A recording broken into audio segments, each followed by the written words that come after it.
Rumor says this is the proper way to sell a piranha without letting your piranha eat all your fish.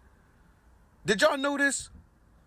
Did y'all know y'all can put your piranha inside a plastic container and he can still live among the fish? Yo, text your mom this and put I love piranhas in the comment section for a follow back.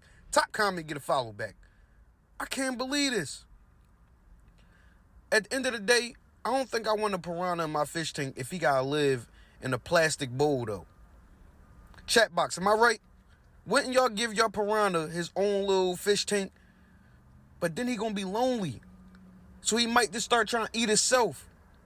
That's crazy.